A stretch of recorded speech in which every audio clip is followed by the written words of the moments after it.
The following program was produced by Cinema Milkshake. And now, our feature presentation. Greetings and salutations. I'm Ryan, and this is a pod of the cast variety. And it's about movies. Oh, there's a big surprise! Shut up. There are so many different types of movies, and so many different types of people who watch them. So, I've asked some of these wonderful people to recommend movies to me. What do we got? You gotta come take a look at this. Brother, you said it. And then they join me to talk about them. Uh-oh! Have any idea what you're getting yourself into, Daddy-O? Thanks for the opportunity. You got it! Who knows what I'll think? It's the greatest movie I've ever seen in my life. No, sir. I didn't like it. That was pretty good. This whole thing's a bloody farce. Did you like that? Are you kidding? So, if you like movies, and you like listening to people talk about them, I could be up for that. well, then you may just like this podcast. Now the fun begins. So what have you got? Something wonderful. Let's all go to the movie. Welcome to Thrill me.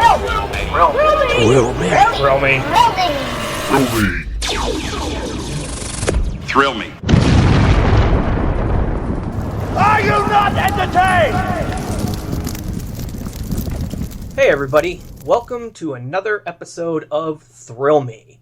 This is the podcast where I ask people to recommend movies to me that I have never seen before, and then after I watch them, they come on the show and discuss them with me.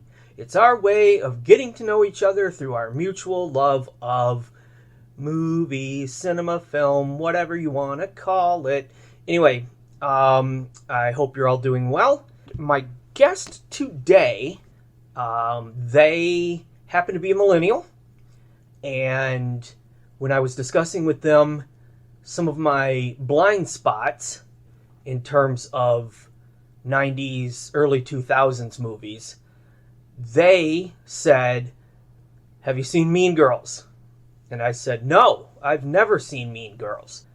I was aware of it when it came out, and in the decades since, I'm of course aware of its pop culture significance, but I never actually sat down and watched the film. So, guess what that means? That means here on episode 3 of Thrill Me, we are going to discuss the millennial classic, the millennial touchstone, Mean Girls, starring Lindsay Lohan, Amanda Seyfried, Tina Fey, Amy Poehler, and a bunch of other people. We'll get into all that. This is sort of a Gen X meets millennial, and I am going to find out the meaning behind all those memes, all those catchphrases, all that good stuff. And my guest today is named Hojo. Hojo is a actor, a writer, a comedian, a burlesque performer, and they also happen to be one of my closest and dearest friends. My love for them, my admiration for them, and my respect for them, well, the limit does not exist. And action! Hojo! Welcome to the show. Thank you for having me. You're welcome. No, thank you for appearing, and thank you for bringing me a movie, for recommending a movie to me, and I appreciate you taking time out to come on the show and discuss that movie with me, and we'll be getting to that in a second, but first off, why don't you tell the listeners a little bit about yourself? My real name is Hojo. Hojo. Yeah. It's short for Howard Johnson. That comes from a movie, doesn't it? Yeah. Yeah. Do you want me to reveal the origin of my stage name? I think everybody knows the origin of your stage name. It's a very esoteric joke from Drop Dead Gorgeous. Drop Dead Gorgeous. Say Airport Hojo. Yeah. I am an improviser and a comedian. I do stand-up, improv, and a secret third thing that can't be explained. Anyway, I spend a lot of time on stage, so that's why I have a stage name, so people don't look me up and harass me. Good job. Yeah. That's the way we should all be. Right. I don't have a stage name, though. Well, it's not hard to come up with. Just have a fever and watch a movie, and something will come to you. Okay. Yeah. I think that would have happened by now. Mm-hmm. As I may have mentioned in other episodes, I say this without any pride and or shame. It just is what it is. But I have seen somewhere over 8,000 movies in my life, and I know this because they're all logged on Letterboxd. Therefore, sometimes, even though I've seen that many movies, there are still hundreds that I have missed. And I've found that over the years, lots of people recommend movies to me, and I, of course, never get around to them because I have a watch list of my own that's several thousand movies long. Again, I have no pride in this, but I also have no shame. It just is what it is. You've seen 8,000 movies. Like, that's a lot of time you've committed. I know. And I've found time to do other stuff too. So, yeah. Some people build model trains. Some people, clean guns. I relax with movies. It's always been my, that or writing or that or reading has always been my thing. So anyway, what I'm getting at is that's the purpose of this podcast, is to let people finally have me watch a movie they've recommended, rather than me waiting 7 or 8 years and going, oh, remember when you recommended that movie to me? And they don't remember, and I say I finally watched it, and they say, oh, I haven't seen that in forever. Was it good? That's usually what happens to me. So that's the point of this, and that's why I'm glad you are here, because you are you're pretty hip to the culture, pop wise. I guess. No, but one of the reasons I asked you to recommend something to me is because I thought it would be interesting from a generational point of view, because I am I think middle Gen X. Oh, I thought you asked me to recommend it to you because I'm a glittering talent in the local entertainment scene. Well, yeah, of course. No, I want famous people on here so people will actually listen. But you're also a millennial. A millennial, boo! Everyone hates us. And so, therefore, full disclosure, we go a little ways back. We've known each other for a minute or two.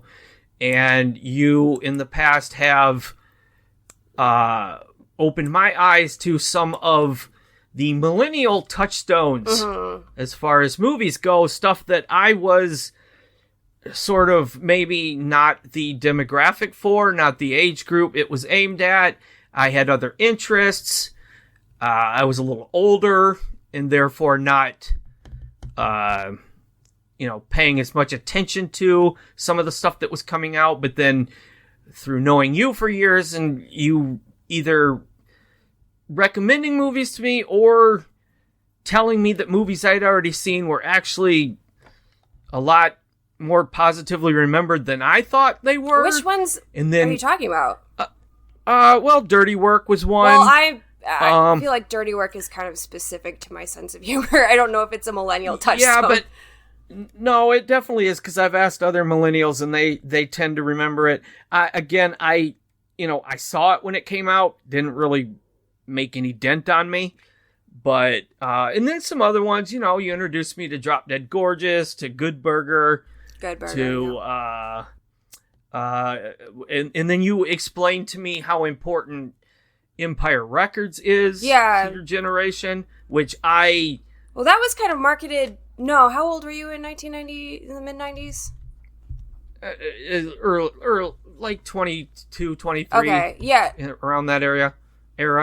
Because I didn't see that movie until it had been out for a while, but I saw it at the right time. Like, I saw it when I was a teenager, so it's like, oh, it's so cool. Like, I thought all of those people were, like, so cool. Yeah. See, I saw it as a 20-something that kind of just... But then, again, that's the whole point of what I'm getting at. Right. Is, yeah, like, you were already jaded when it came out. Yeah, and to me, it was just like, this doesn't speak to me at all.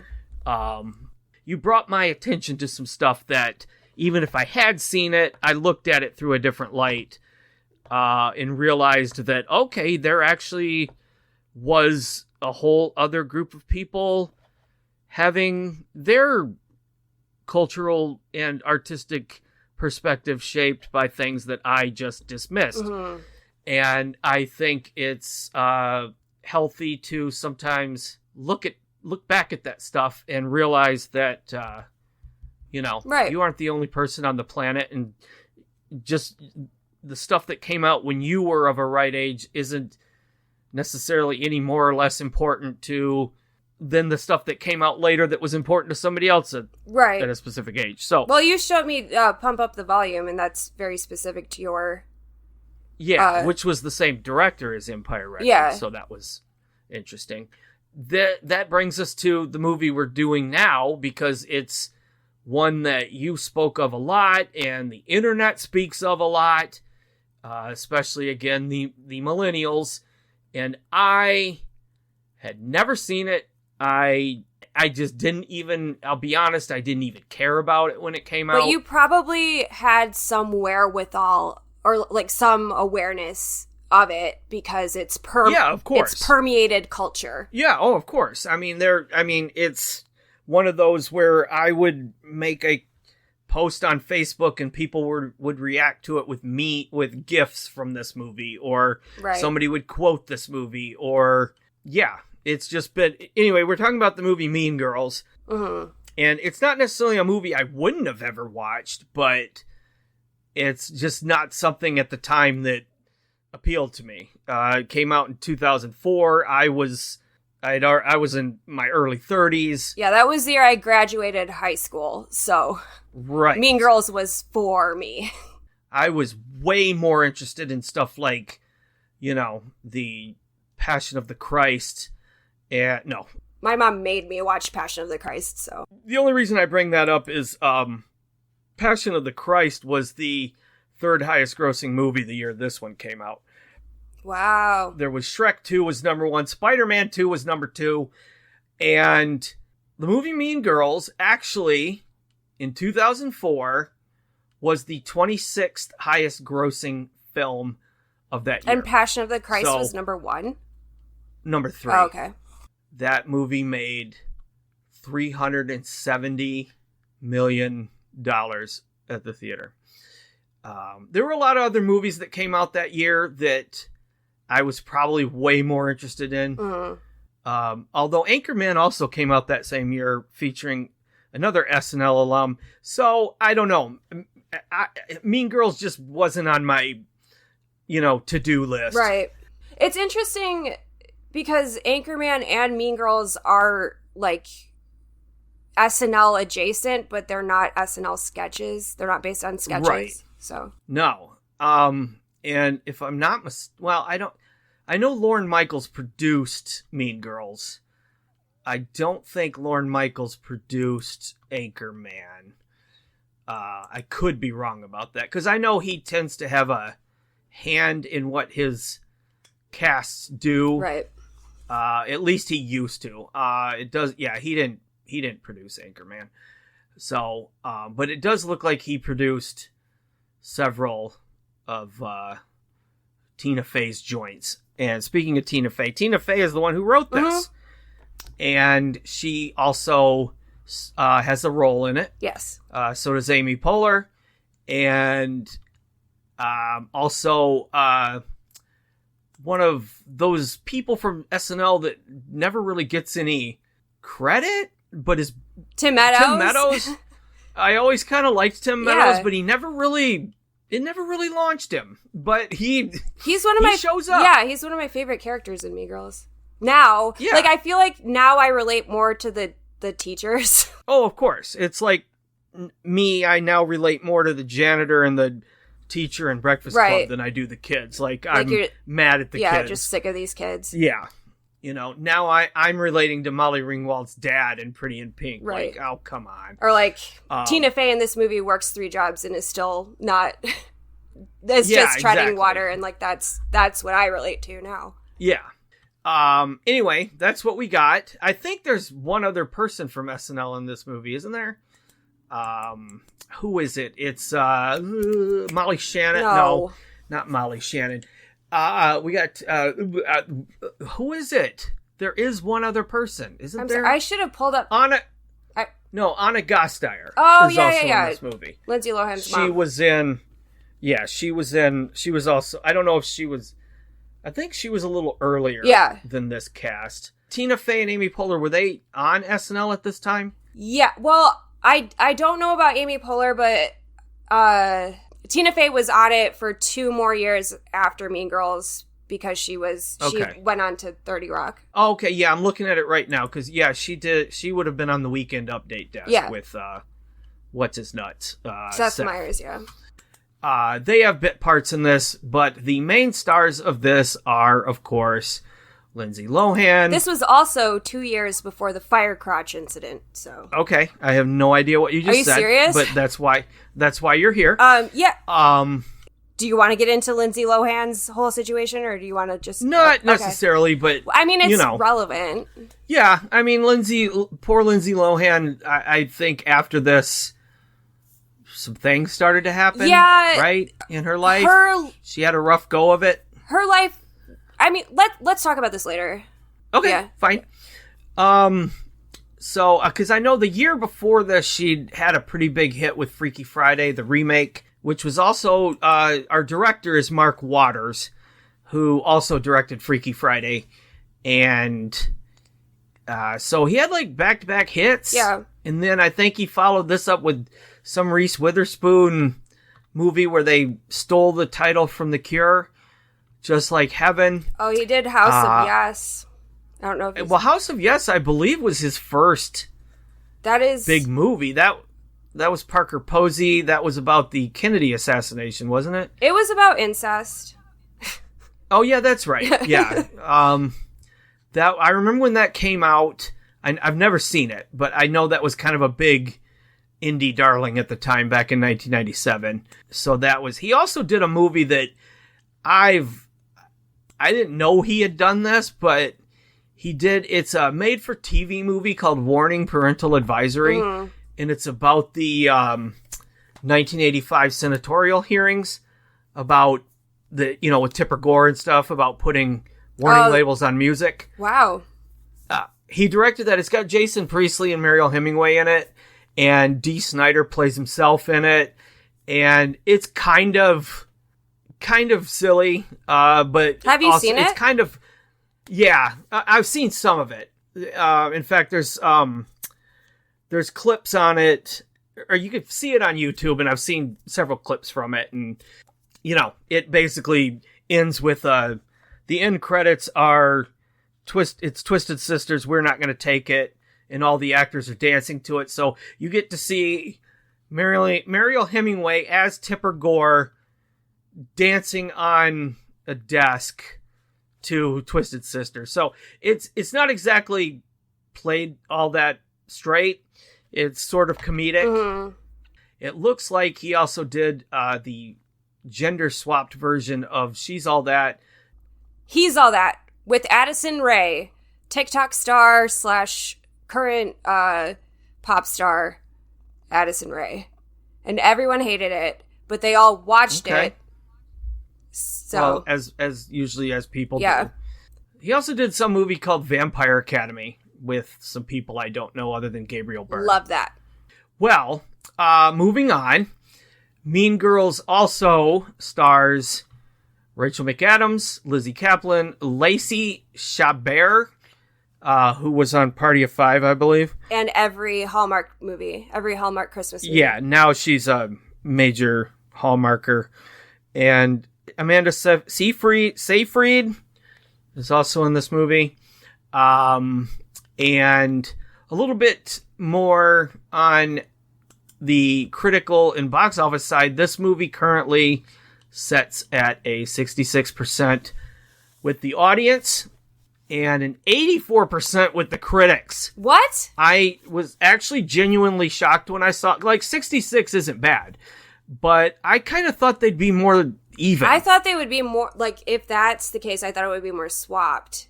A bigger audience reaction than critical. Yeah, so go figure. Yeah. I do know that Roger Ebert quite enjoyed this film. He said, and I quote, "It's comic poetry about the American teenager." Comic poetry. Roger Ebert. Okay. This was a huge hit because it was shot for around $17 million, and it grossed $86 million in the U.S., and then worldwide it was $44 million. So it grossed about $130 million on a $17 million budget. I have to imagine Tina Fey is rich because of this movie. I mean, yeah. And she's rich for a lot of reasons. Yeah, but I've been told they don't make that much on Saturday Night Live. She did 30 Rock, and then she did Kimmy Schmidt. Like, That's true. She's pretty prolific as a comedy writer. I mean, I don't know that it's a hit from those stats, but I know that it's a hit because it was immediately absorbed into everyone's, like... It was immediately absorbed by the people around me. Right. Like, at the time, in real time. Then that brings me to my first question. Why did you recommend this movie to me? So you would understand the internet? No, I'm kidding. I saw Johnny Mnemonic. I get the internet. What the fuck is the internet? I saw Hackers. The Net with Sandra Bullock. Oh, yeah. I know the internet. Pizza.net. Yeah. Yeah, Gen X invented the internet, man. The Net invented Uber Eats. It did. Pizza.com. Pizza.net. Oh, yeah, Pizza.net. It's so funny in that movie when she's trying to find, like, there's a whole section of that movie that depends on her plugging in her laptop. Yeah, she needs to find a modem. Yeah. Like, you could cut a whole hour out of that movie now because of Wi-Fi. Yeah. I recommended it to you because, well, I know you haven't seen it, and I feel like it's kind of, it's not even one of my favorite movies, but it is, like, a cultural touchstone for my generation, and I don't mean to, like, be the ambassador of millennials, because everyone hates us, by the way. Well, they hated us too, so. I know, but, like, We're kind of cool now because everyone's wearing a Nirvana shirt, but I don't. It's across the board for us. Gen Z hates us. Boomers hate us. I don't know. Gen X is probably, like, is proud of how much they don't care about us. Yeah, that I was going to say that's pretty much, we just really don't care. Yeah, but we don't care about ourselves either, so I don't, Well, that's the general attitude. Yeah. But... You try growing up in Reagan's America. You try growing up post 9/11. Oh, yeah, that's true. Sorry. Even if you haven't seen Mean Girls, you've seen it. Like, it's... You've absorbed it in some way, is what you mean. Yeah. It's... The lines in that movie that people quote are almost like... I would compare it to, like... you know how in other languages... There's words that, like, explain very specific emotions. Yeah. If you say, you can't sit with us, you know what I'm saying. It's, like, a very specific, like, it expresses a very specific thing. Or, like, you know what I mean. It's entered the cultural lexicon. Right. Sort of how certain things, like, in the 80s, we knew what you meant if you said, what you talking about? Mm-hmm. Or, I pity the fool. You know, that kind of, like, that quotable stuff that we would go back to school the next day and literally quote those lines, and you just knew what somebody meant. Right. Like, it's not even about the words necessarily, it's just, like, what it evokes. Yeah. Which is why you thought I would understand a part of cultural history that I wasn't necessarily aware of. Right. Or to see the source of something, I guess, that... Oh, sure. Okay. Yeah. It's just so baked in to the way people talk and the way people perceive the world, to be honest, right now. Yeah. That I felt like it was valuable for you to see because you missed it because it wasn't for you at the time. Right.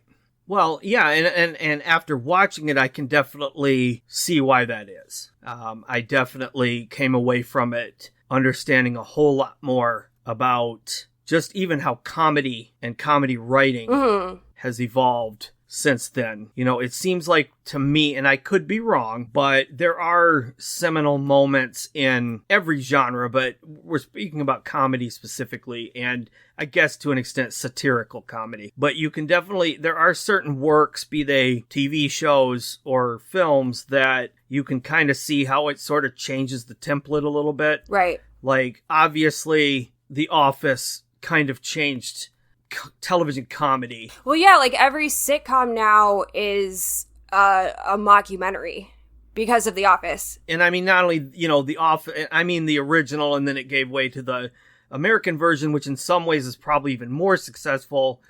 You know, and it's just, that kind of just changed things. Well, yeah, it changed how a joke is presented in a TV show, because like something happens in the show and then it cuts to like that character's reaction or that character like doing the punchline, but it's like being asked of that character. Yeah. And like that's how it is in most sitcoms now. So yeah, certain things come along and sort of change the game, alter the template. Cultural resets. Yeah, I guess that's a way of looking at it too. You know, and it's not necessarily that any of these things are original. They just happen to hit at the right time.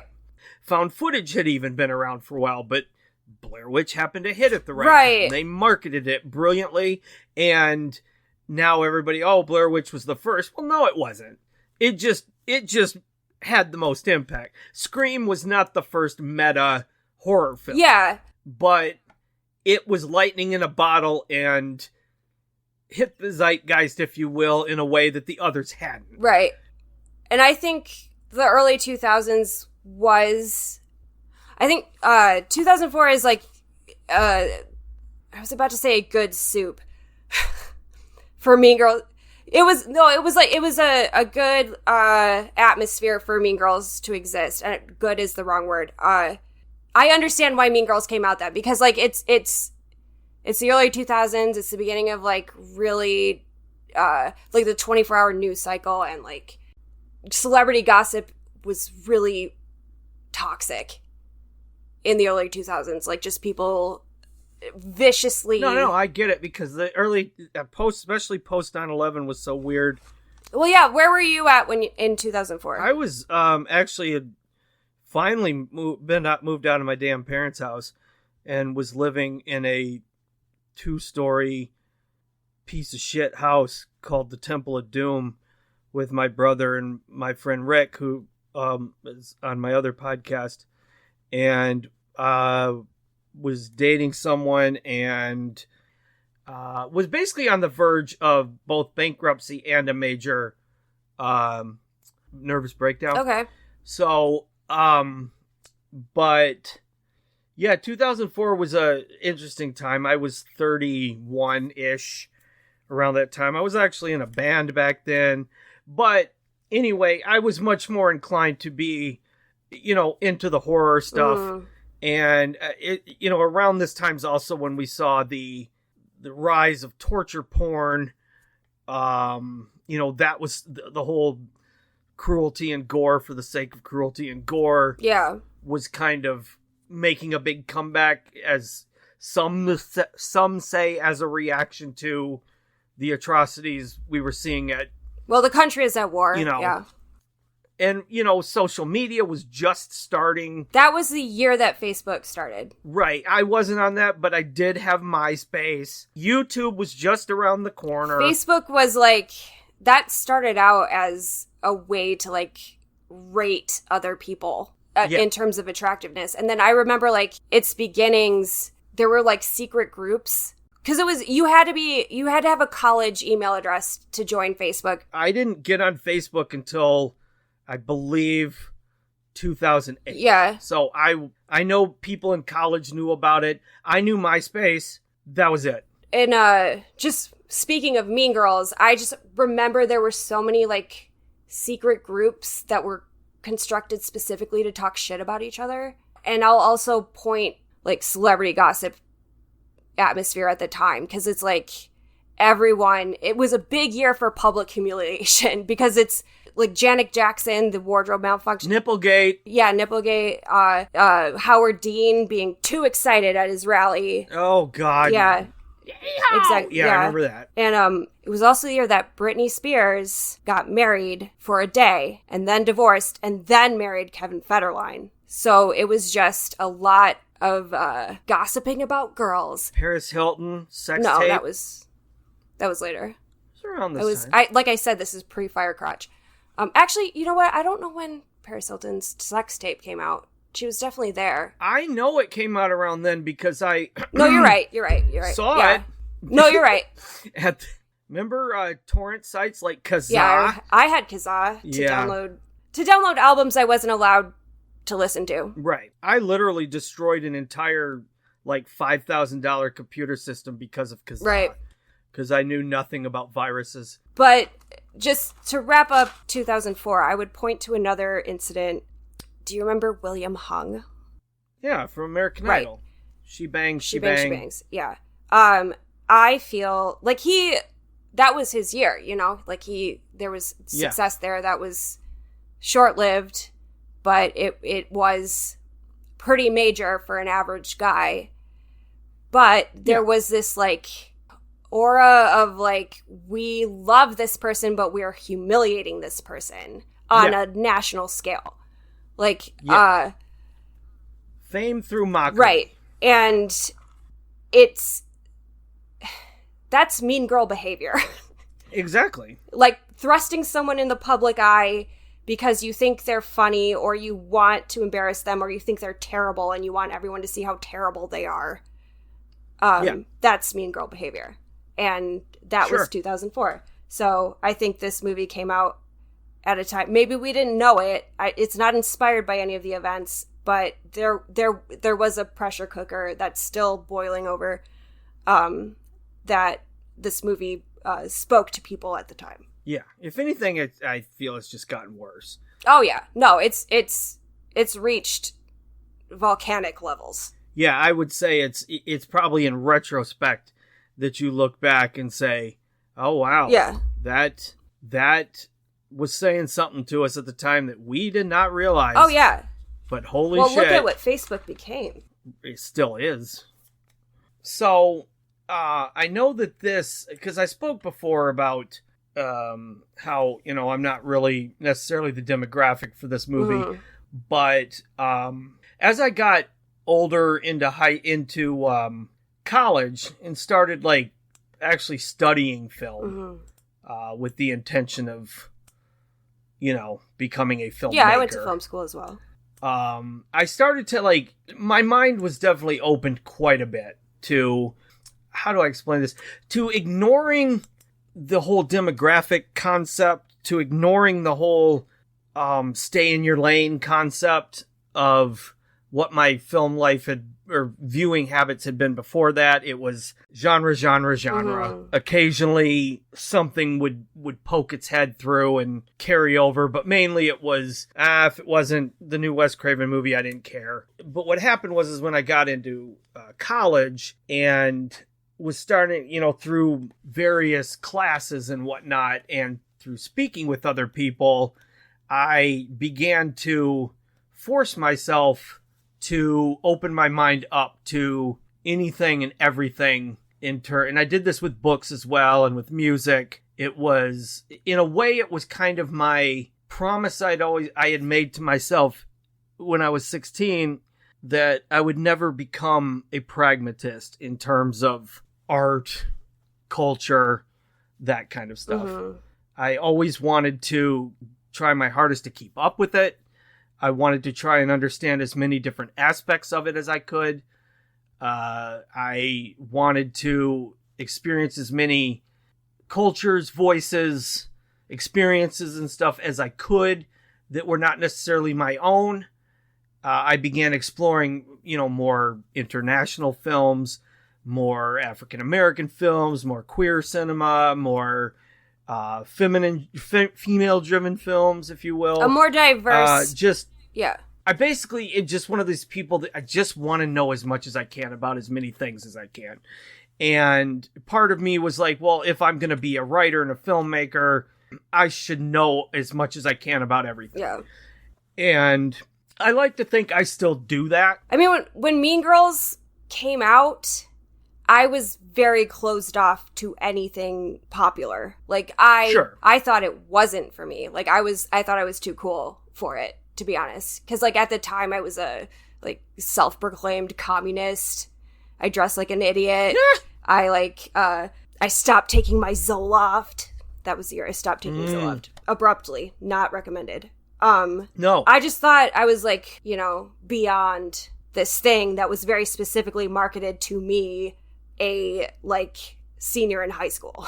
Right. And I get that. I totally get that. But I still saw it. Like, I gave it a chance. Yeah. If anything, it's almost like if you were a teenager at the time, you were forced at gunpoint to watch Mean Girls. Yeah. That's not the case, obviously, but, like, everyone just saw it. Like, it came to you, you know? But, like, at the time, I was that, like, I hate anything that's popular. I'm not, you know, I listen to older music. I listen to indie music. I have a record player. You know what I mean? Like, we've all been through that phase. I not only have a record player, I have a vintage Fisher-Price toy record player that I play David Bowie records on. Wow. For the shitty sound quality, because I think it's more real. Like, I was that type of person. It's so, it's insufferable. Well, there's no reason to be embarrassed.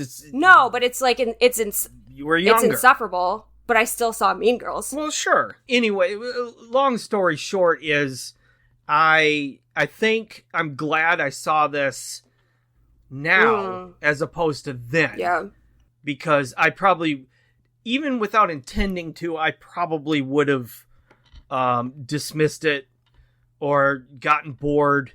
I gotta be honest, it probably would have annoyed the hell out of me. And it's not even that it's a girl-centered story. I don't, you know, that's when, going back to what I said earlier about ignoring the demographic. Yeah, well, I think anyone can be a mean girl regardless of gender. Absolutely. Mean girl behavior transcends gender. But I've never believed that movies are made just for one particular audience. Right. Like, there's no reason everybody can't get something out of a movie like Boys in the Hood. Right. Or Do the Right Thing. Or Mean Girls. Or Beaches. Or Steel Magnolia. Like, there's no like, you don't have to have been a World War II veteran to get something out of Saving Private Ryan. Like, this is where empathy comes in. Like, for me, it's the story. Right. Like, if the story's good, I don't care what world it's set in or what society it's set in, what culture it's set in. Like, just tell me the story and let me learn from it. No, I agree with you. Like, because I have a different appreciation for it now just because it's so deeply ingrained in almost everything. Yeah. So yeah, kind of glad I saw it now because at my age, I'm a 50-something-year-old. Mm-hmm. And somebody once said this about people in their middle age, which I don't even know what that means anymore. But kind of how, like, you're still kind of got one foot in your youth, but you've also got a foot slowly opening the door of old. So you're kind of like you start to relate to stories about older people more than you ever did, but yet at the same time you can look back at stories about younger people and sort of be like, you know what, I do remember being like that. It's kind of fucking annoying. Yeah. I was a dick. And sometimes I can't relate at all. Then there's other times where I'm like, oh no, I get it. So it, like, at watching this recently, like I did, I think I was able to just totally detach myself from the age of the characters, the setting of the movie, and the time in which it was made, and I was just able to focus on it as a piece of satire. Mm-hmm. And I thought it was extremely well written. Mm-hmm. This is my first time seeing it, so but I actually thought it was quite clever. Mm-hmm.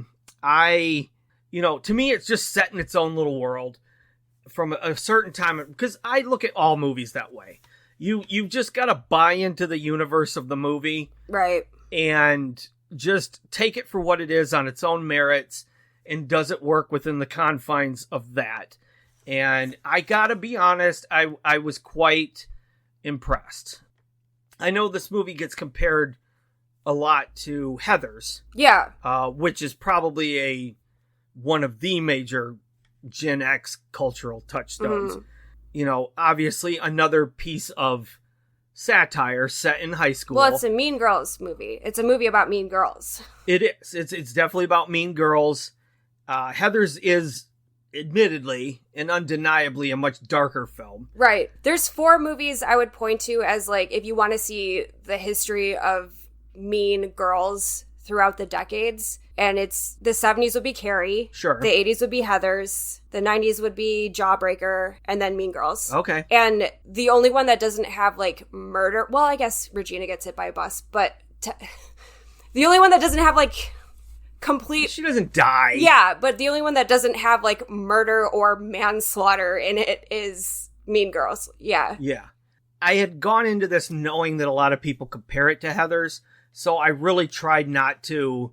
you know, oh, this is just right. Heather. Because in the movies are different enough. They have their own personality. Right. And so that wasn't a problem. Although I did find it funny that both films feature lunchtime surveys. Mm-hmm. Which, I don't know about you, but we didn't have those in high school. So I don't know where that all came from. We had AP Psych students that had to do surveys, but I don't know if they were, like, specifically in the lunchroom. But, like... that was a thing that I was aware of. I actually, knowing it was being compared to Heathers, I think this movie is, as I said, it's obviously a lot, it's less darker than Heathers, but what impressed me about Mean Girls is that it was actually mean. Yeah. Like, because it's, okay, Heathers was rated R. Mm-hmm. Mean Girls is PG-13. So I kind of went into it a little bit with a chip on my shoulder going, how mean is this going to get? Like, are they actually going to, like, water it down and make it sort of palatable? And they didn't. Right. Like, I realized that had Mean Girls been rated R, they could have gone in a lot more cruel directions. But for a PG-13 movie, it was not sugar-coated or watered down. And I was impressed. Because if you're I like satire that's salty. In Heathers, they'll end your life. But, like, in Mean Girls, they'll ruin your life. Right. Like, those are things that you'll think about for your entire life. Like, those are embarrassing moments that if it happens to you as a teenager, that, like, scars you. Oh, sure. You know? There was an edginess to it, and I generally kind of hate that descriptive word, but there was an edginess to the movie that I kind of didn't think was going to be there. Yeah. And so, even though I know Tina Fey wrote it, and she's worked on SNL, and SNL can be edgy and stuff, and so I just was kind of like, damn, like, there's some stuff in it that I think nowadays would absolutely need a trigger warning. Well, I just watched the remake, and it seemed like they were they were afraid of being too mean. Well, see, that sucks. Yeah. There's obviously some stuff that has not aged well with this movie, which we should probably get into. I wanted to get your opinion on that, because I know there are, again, being reductive, but it seems like there's two trains of thought here. One is that it's very forward-thinking, pro-feminist about how cruel women can be to each other and not being afraid to face that. Right. And then other people say, yeah, but at the same time,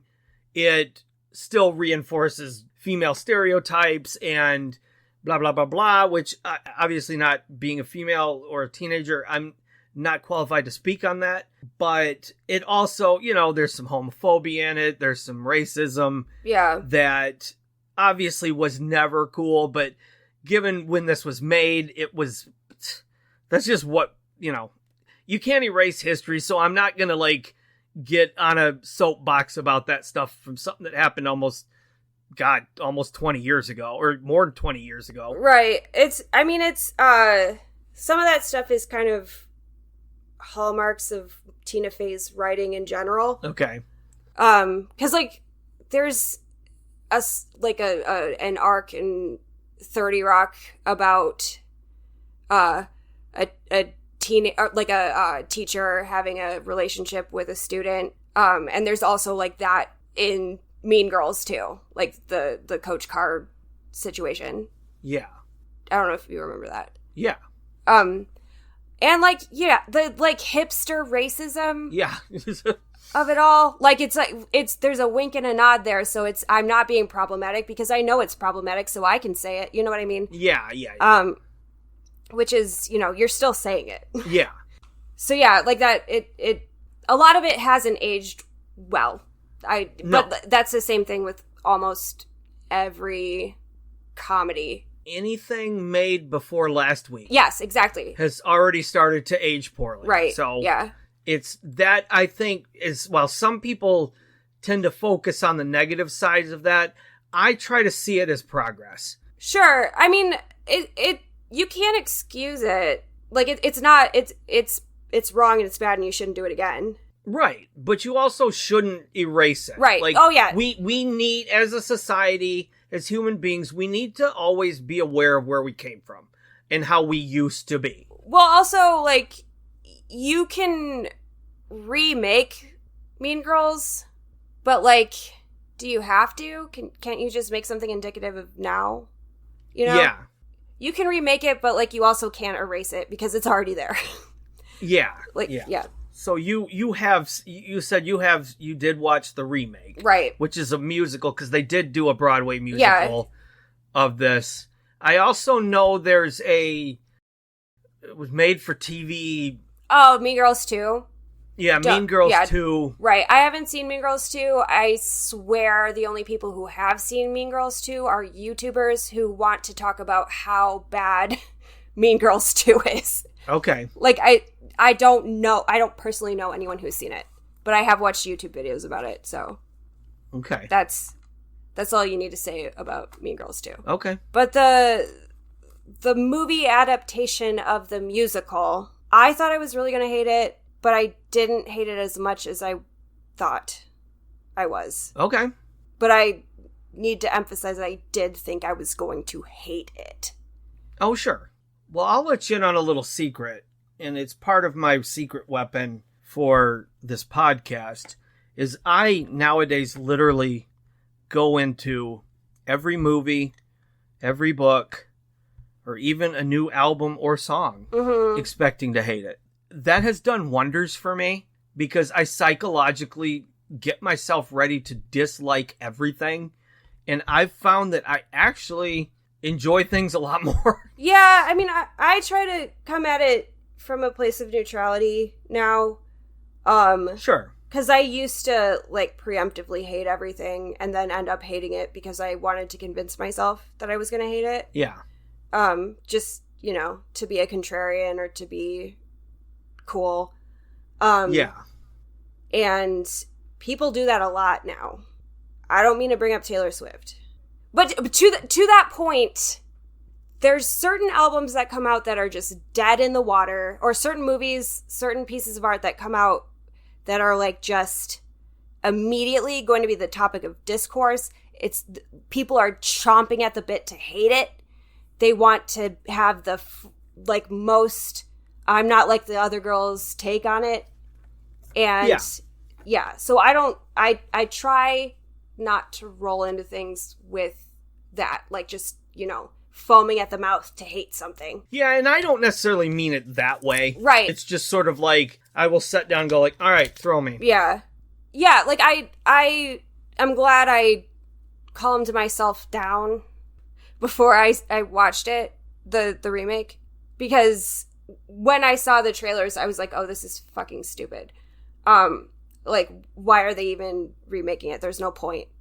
Because I'm not saying, like, Mean Girls is, like, frozen in time, but, like, it's so... Well, it's a classic. Like, after having seen it, I can say that at least objectively, from my objective point of view, which means subjective, whatever, I honestly think this deserves to be called a classic. Oh, yeah. No, I do too. I get why it's a classic. You can't deny it. Like, even if you hate it, you can't deny it.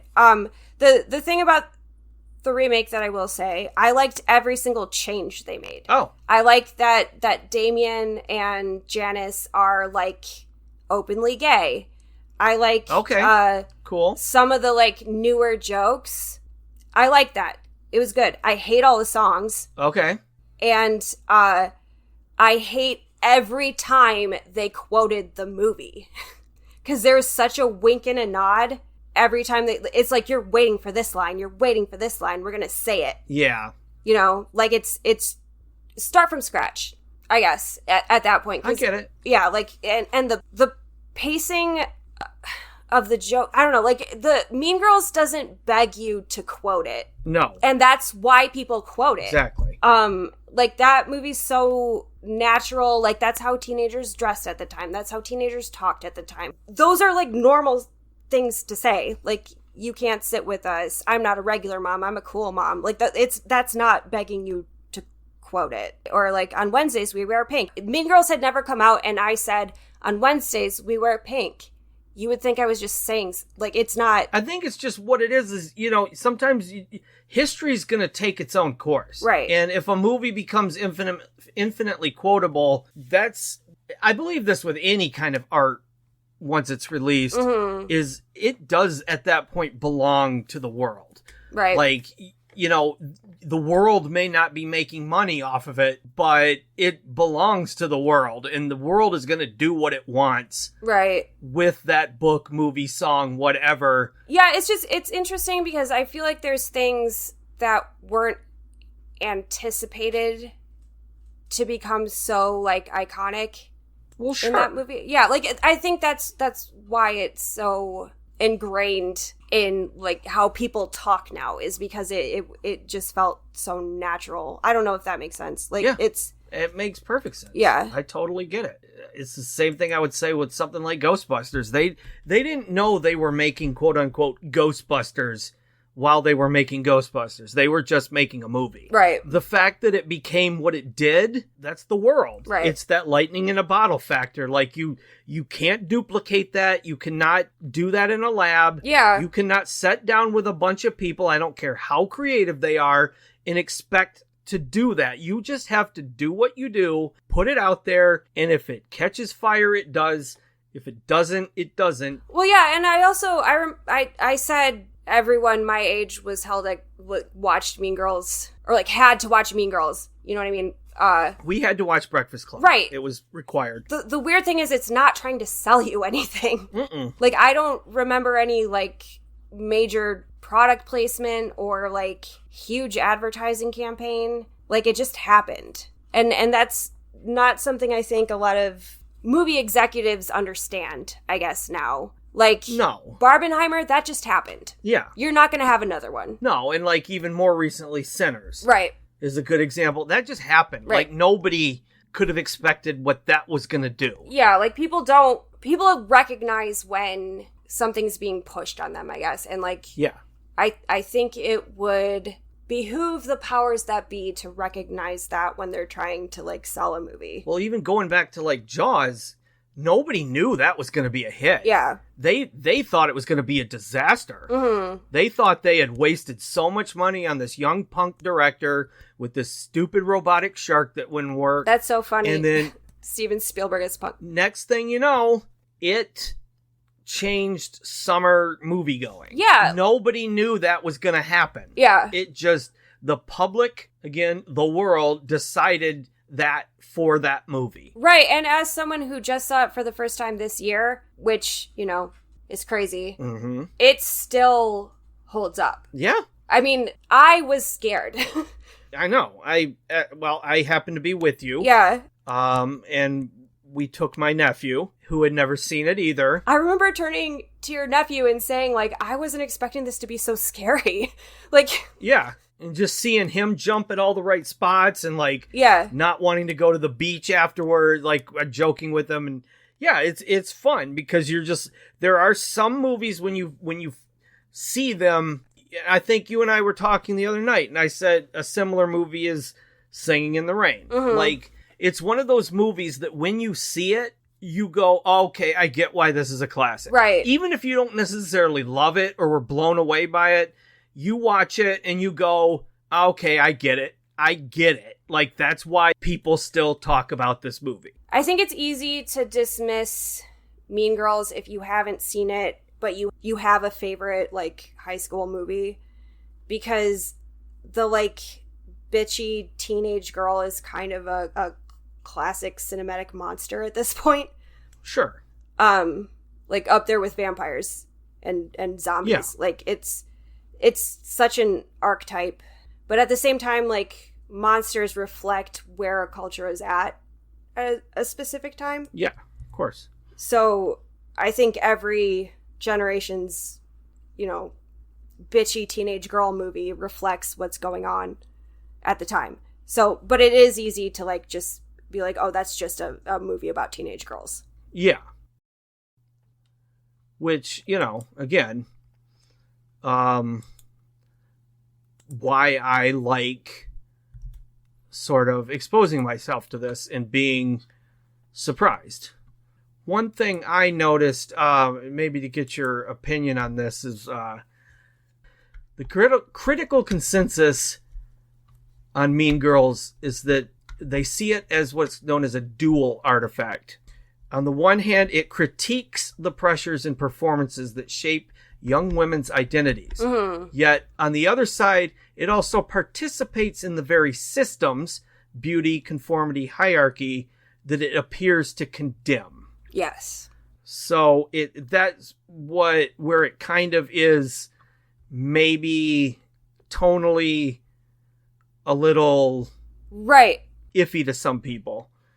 Because at the end, she basically, in order to truly be herself again, she does kind of fall back into a sort of heteronormative teenage girl. But Katie, the main character, ends up in a heteronormative situation. I guess so. More in the sense of what I'm saying her redemption involves returning to academic diligence and heterosexual romance, suggesting a return to quote-unquote acceptable girlhood. Okay. So the film identifies female aggression, but doesn't fully liberate its characters from the social system that produces it. Okay. Those are some of the criticisms I've read. And I can see that. Yeah. I definitely see that. It's sort of it's kind of the thing that people criticize Breakfast Club for, mm-hmm. where the weird goth girl is all of a sudden she's pretty because she puts on pink and combs her hair. And it's like, no, actually, I liked her before the other way. Yeah, like she gets a ugly white dress and takes her out. It's the takes the nerdy girl takes her glasses off thing. Yeah. So I guess I can see where, as much as this movie seems to be railing against a certain, social, against a certain social toxicity, right? But it doesn't really set these characters free from that, because even though they've learned a lesson. I mean, that's the eternal discourse about this movie. Yeah, it's always like, who's the real bad guy here? Like, right. Who do you think is the real bad guy? As like character-wise, who do you think is the real bad guy? Me? Yeah. Is it Regina or is it Janice? Probably the teacher or the gym teacher that. Oh yeah, the gym teacher that molests little girls. Yeah. Yeah, obviously, but no. Regina, sure, I could see that she's supposed to be the traditional villain. Yeah, I don't mean to so to speak. I don't mean to set myself up for brilliance, but I think the real villain is the system. Well, okay. It's worth talking about, the fact that it critiques female viciousness, but ultimately ends up in kind of a I would say neutral space. I don't know, what is the critique again? What was the exact sentence you said? Oh, it identifies female aggression, but doesn't fully liberate its characters from the social system that produces it. It's not philosophically perfect. No, and it doesn't have to be. Yeah, and it's like that thing. You want to root for Janice because she has the correct aesthetic. She's not like the other girls. You're assuming that the pink blonde girls are the bad guys just on principle. Yeah. And then at the end of the day, it's still separating them, and there's no come together moment where, they're all friends. I don't know what is expected of them at the end. That's the thing, is I don't know what is expected of them at the end, because... Well, I think one could argue, though, that that's the most realistic way it could end. Right. Because life is not like that. Yeah. You don't learn a lesson and all of a sudden, happily ever after. Right. There's nuance to everything, and lessons you learned yesterday, you might forget a month from now and repeat the same behavior. So in a way, I think I tend to prefer movies or stories where the author of it or the storyteller doesn't try to answer everything definitively. Right. I prefer to sort of leave everything with questions. Now, that doesn't mean you can't have an ending, but don't moralize. Like, don't get to the end and go, and that, friends, is one to grow, right. Like the Saturday afternoon cartoons. Yeah. Like, give me a sort of ambiguity where I get to say, well, you know what? Maybe that person wasn't so good. Yeah. And because that's real life. Right. And it's very popular to have a story where, like, the villain gets sufficiently punished and the hero... They don't in real life. The only growth that the hero has is that they become a better person. You know what I mean? Like, it's... Yeah. And that's not... I don't think Mean Girls is necessarily trying for any type of ending, to be honest. I guess if the problem is, they all have boyfriends at the end and Regina George isn't girly anymore because she plays sports. I don't know. Like, any way you explain it, it's not philosophically or, like, morally perfect. No. And that's fine. Yeah. I think it's good that people have these conversations. Like, I think it's good that it's a springboard for conversations about that. But those conversations could happen without Mean Girls. Like, you know what I mean? Yeah. Like, it's good that it's starting discussions. It's just, I don't think we should... It shouldn't be like an indictment on Mean Girls. Like, there's bigger things to worry about. Oh, yeah, absolutely. Those conversations are valuable, but, like, remember where the source of the problem is. It's not Mean Girls. It's, like, a general cultural ill, I guess. It's a sickness that our culture has against women. And against... And, like, I would argue even further, like, high school is kind of a microcosm for... like, this sort of Western ideal of, like, competitiveness. Yeah. In general. And, like, this, like, toxic competitiveness. And that's what causes these problems. Like, these problems that are completely stupid that you're not going to care about when you're older. Right. Like, oh my God, this boy doesn't like me. Or, oh my God, this girl, like, started a bad rumor about me in middle school. Yeah. But adults do this all the time. Like, something like that happens, Mean Girls comes out, for example, and we want to place this energy on it that it doesn't warrant. No. So we can, like, start a competition with other people. Yeah. Like, I have the most correct take. I have the most hot take. I, am right about this movie. I don't mean to, like, you know what I mean? Like, on the internet, that's what it is. Absolutely. Like, yeah. it on the internet in general, that's what it is. It's this toxic competitiveness that I think that's more worth talking about to me than, like, where the characters settle in terms of their femininity. This movie means something different to everyone depending on where you're at, what age you are, where you're at in your, life. Yeah. And my position on it is it's less about femininity and more about that sort of competitiveness. Yeah. How would you define what a mean girl is? Well, I think a mean girl is someone who is hurting inside, and rather than admit that they have a problem with themselves, they take it out on others. And if you are feeling that your hair is ugly, you're going to find somebody and tell them their hair is ugly. Right. Because then it makes you feel better about your hair. Yes. I would define it similarly. Okay. Yeah. Mean girl behavior is based on insecurity. Yeah, which is same with toxic masculinity. Yeah. Well, I would say they're the same thing, to be perfectly honest. They are. Yeah, at root. So anyone of any gender can be a mean girl. I would agree. Yeah. And if you're having a problem in your life, you're not just going to tell them their hair looks ugly. You're going to tell them that they are morally reprehensible and they should kill themselves. Yeah. Like Oh yeah. You're going to hurt them. Right.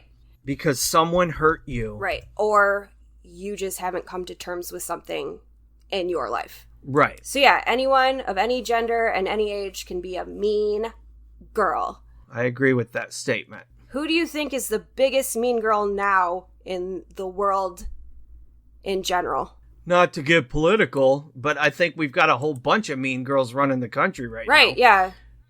It's kind of like when Elon Musk and Trump suddenly had their falling out during Pride Month. Yeah. And everybody was like, oh, it's so fitting that these two divas would have a falling out during Pride Month. Yeah. Yeah, no, they were mean girling each other. And although I'll still say that I think Stephen Miller is basically a little bitch. Yeah, well, he's insecure 100%. Like he's obviously just making up for the fact that he was picked on in right. high school, and he had a dream. And he had a dream in high school that no one believed in, and now he's taking it out on everyone. Yeah. And, you know, I don't know why, because from what I gather, he's quite the sexual matador. Disgusting. Ugh. He's the same age as me. Yeah, he's like the reverse picture of Dorian Gray. Right. Yeah. No, well, he's probably seen Mean Girls because we all had to. I wouldn't doubt it. Yeah, we all had to. So, Ryan. Yes. Did I thrill you? You personally? No. No, I'm teasing. So yes, did you thrill me with this film? I'm going to tell you the answer to that is yes. I actually liked this film quite a bit. Wow. Now I've only seen it once. Mm-hmm. I don't imagine it's a movie I'm going to revisit very often. In fact, I probably would prefer not to, because I did have a lot of fun watching it. I fully recognize the problematic aspects. Mm-hmm. I fully recognize the sort of philosophical dissonance, whatever you want to call it. I fully recognize all that stuff you're talking about. But honestly, just as a movie, mm-hmm. and as someone who appreciates writing and satire, I think this is a really well-written, very clever, fun movie. Because, like, at the end of the... Going back to what we were talking about before, is at the end of the day, I think we can philosophize all we want. Right. And discuss the sociology and the cultural content. But ultimately, this was a movie made to make people laugh. Right. And it's supposed to be a piece of entertainment. And I think it succeeds. I think now, I do not think it's as good as, say, Heathers. Sure. And I actually think there's some other comedies from this era that are better. Mm-hmm. But I enjoyed this. And I don't know that I would have enjoyed it as much had I seen it back in the day, which I kind of already touched on. Right.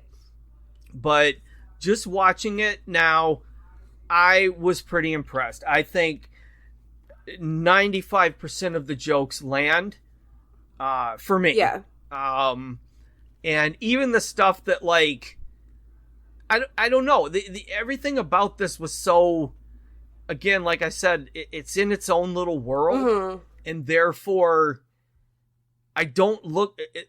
to me, it's all very stylized, and even the dialogue, like, everything about it feels like a movie. Right. And I think it works. I just do. Well, yeah, it's no Napoleon Dynamite, but God, way better than Napoleon Dynamite.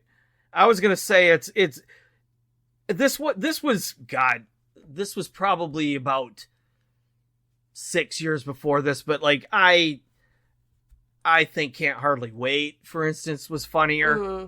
That was a big deal to me and my friends, even though we were all in our mid-20s when we saw it. But it's everyone has that experience. I mean, like not everyone, but it's I related to that one more. It's relatable. Yeah, because I was that writer that had a crush on a girl that was popular and, blah, blah, blah. So, to me now, Can't Hardly Wait is ridiculously quotable to me. To this day, me and my friends still quote stuff from that. Mm-hmm.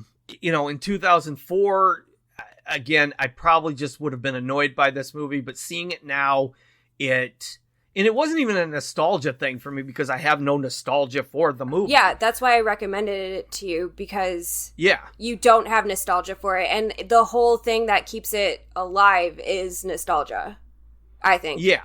I just honestly think it's a very well-written screenplay. I think it's, I'm not saying it's perfect, but I think it is overall a very well-written screenplay. Mm-hmm. I feel like most of the characters have a satisfying through line. Like, everybody kind of gets a beginning, middle, and end, at least major characters. Now, some of this, I could go watch the movie tonight and be like, oh shit, what was I thinking? So I'm basing this all on one viewing. Mm-hmm. But, I would say if I to rate this on Letterboxd, I would easily give it 3.5 stars. Like, I think it's a flawed movie, but not enough to make me hate it. And I can absolutely 100% see why this is considered a classic. I can see why your generation loves it.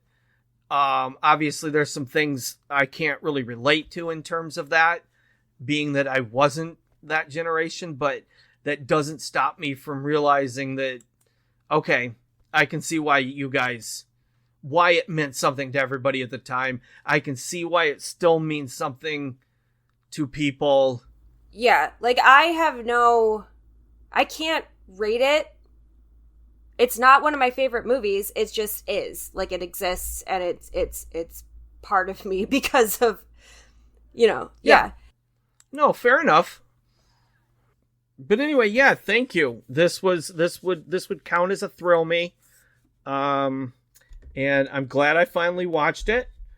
Now I do feel like if somebody brings it up, I can go, ha ha. If someone tells you you can't sit with them, you understand. Or you go, Glen Coco.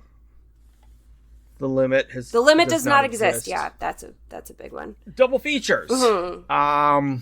Now that I've seen this movie, and obviously you have, we could both recommend double features to people. Yes. If someone comes up to you and says, hey, I'm watching Mean Girls tonight, but we want to do a double feature, what do you recommend? So I will ask you first, what would you recommend as a, like I just said, a double feature with this film? Yeah. I mean, I feel like this movie has been a part of double features in, like, nostalgic throwback movie events. Oh, I'm sure it has, but yeah, and it's always like Heather's, Jawbreaker. I would think like you could do a quadruple feature. I have a crazy answer for this. I'm sorry. No, go ahead. There's a quadruple. I already said this. A quadruple feature. So 4 movies. Yeah, if you wanted to go down through time, Mean Girls in high school, Carrie. Yeah. Heather's, Jawbreaker, Mean Girls. Okay. And then, like, no one was making high school movies for a while, so I don't know how to go beyond that. Which you could all go back to Mildred Pierce. Sure, but, like, high school Mean Girls. Like, high school age wasn't even considered a thing until recently. Well, I feel like, in a way, some of those classic Hollywood movies, like... Oh, there's Mean Girls Sunset in them. Boulevard. Yeah. Yeah, like, I feel like that caricature or that trope just became high school movies. When before it was, middle-aged actresses and, Right, yeah. Guys and, just dissing each other left and, like, back in the day it would have been Bette Davis and Sure, yeah. George Sanders kind of... You know what, that might be... Being bitchy. That might be my favorite Mean Girl. Bette Davis. Bette Davis? Yeah. I feel like... Are you sure? Joan Crawford was a little bit more... I bought Bette Davis. Joan Crawford was... I'm Team Betty. Anyway. I get it, too. I like Betty more also. Yeah, this could be a whole other podcast. Yeah, you're right. But, like, as far as the teenage girl as monster, those are the 4 movies I would say. But that's not the true answer.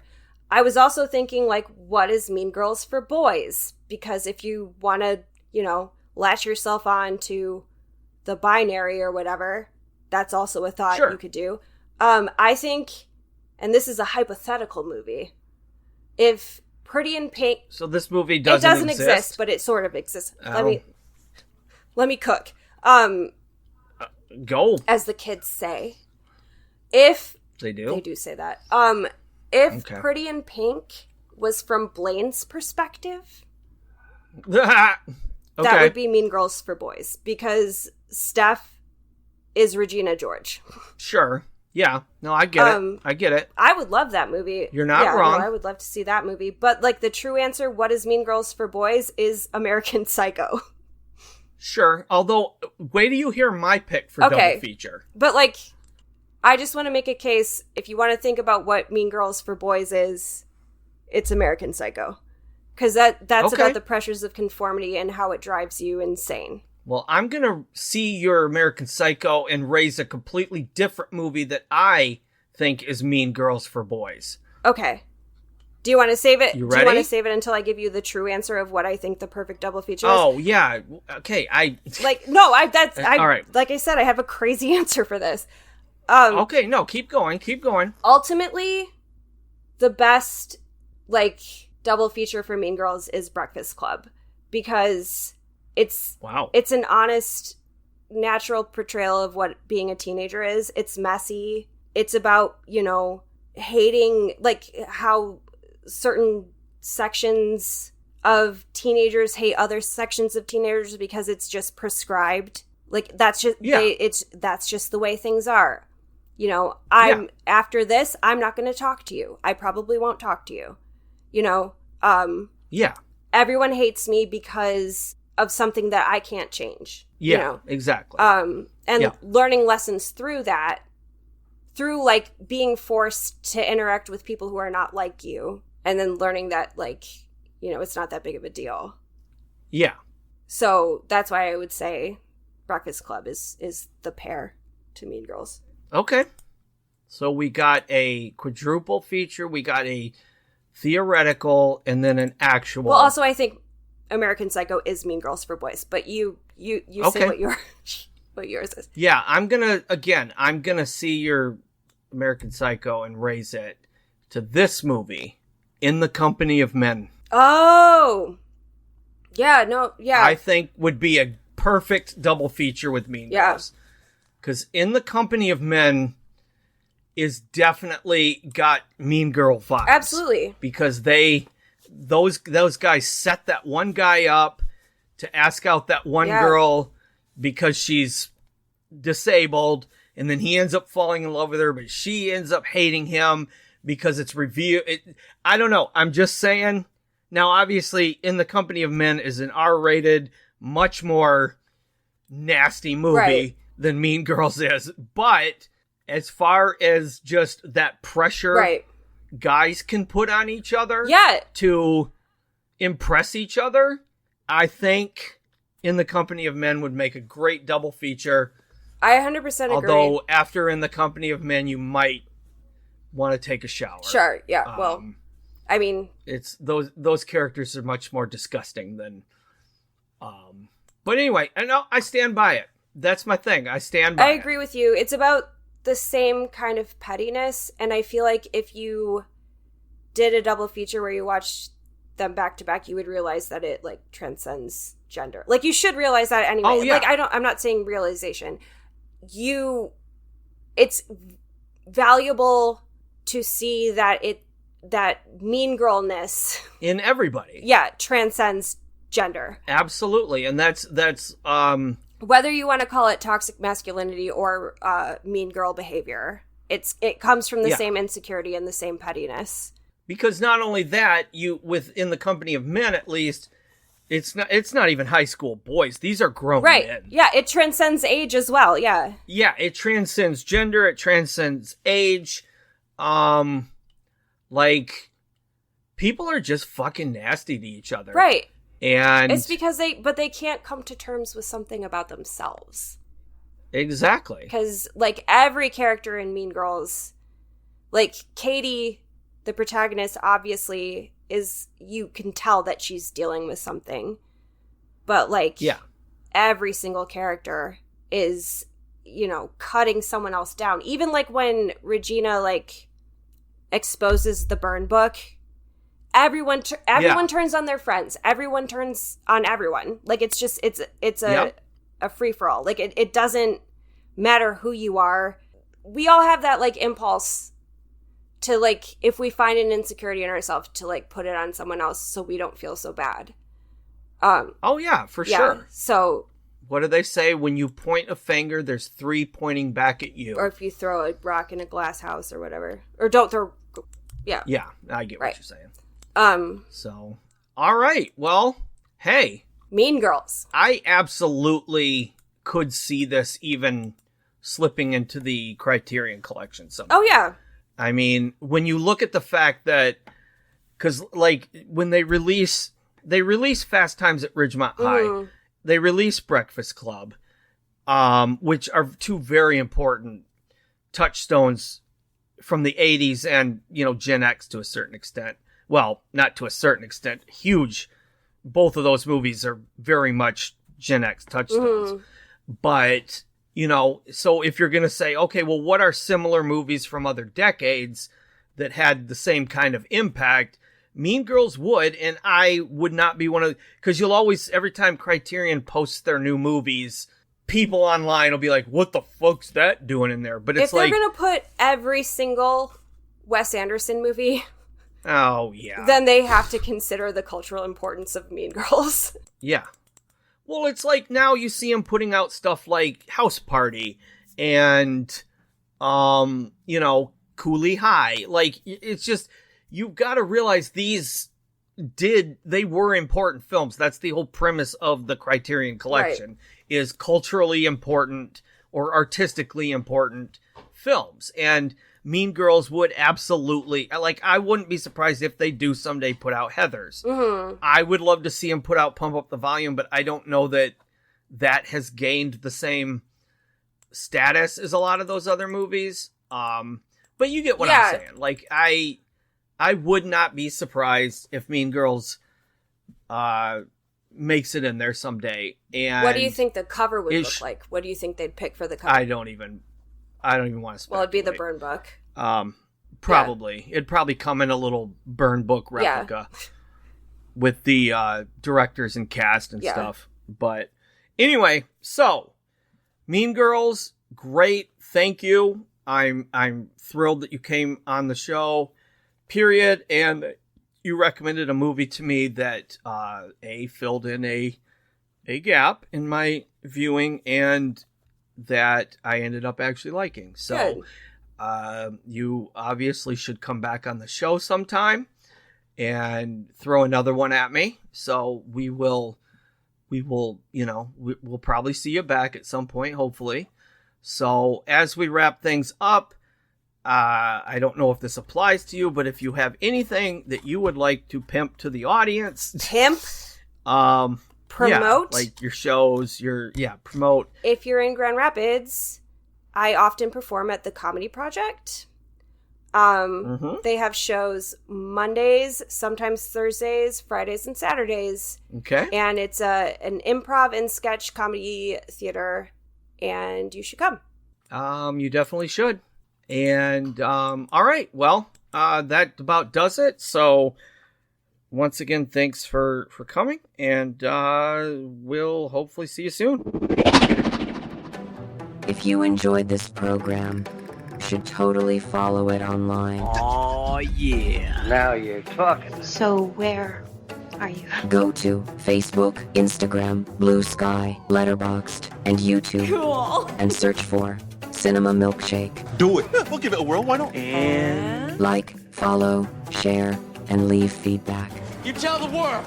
You certainly don't have to, but it would be a whole lot cooler if you did. Believe that shit. Word. Oh, that's good. Until next time, don't let the bastards grind you down. Listen, don't get prancy with me, kiddo. Keep watching movies. Dude, that movie was fucking sweet! You bet your fucking ass it was! And, most importantly, dear listeners, What's up? enjoy every milkshake. I feel like something incredible is really gonna happen here. Ooh, that's a bingo. I'm disgusted and repulsed, and I can't look away. What is this, some kind of a joke? Some sort, yes. Bravo! You're mocking me, aren't you? How dare you? Do you know anything about the art of film production? Well, I like to think so. Direction, the acting, the storyline, that shit was bad. Wow. That was fucking trippy. Yeah, boy. What did you think? Whoa, wait, what's going on? I can't talk about it anymore. It's giving me a headache. I hate you. That's part of your problem, you know. You haven't seen enough movies. All of life's riddles are answered in the movies. I had enough. I give up. I want to go home. I'm not convinced you of my sincerity yet. I am genuinely dedicated to your destruction.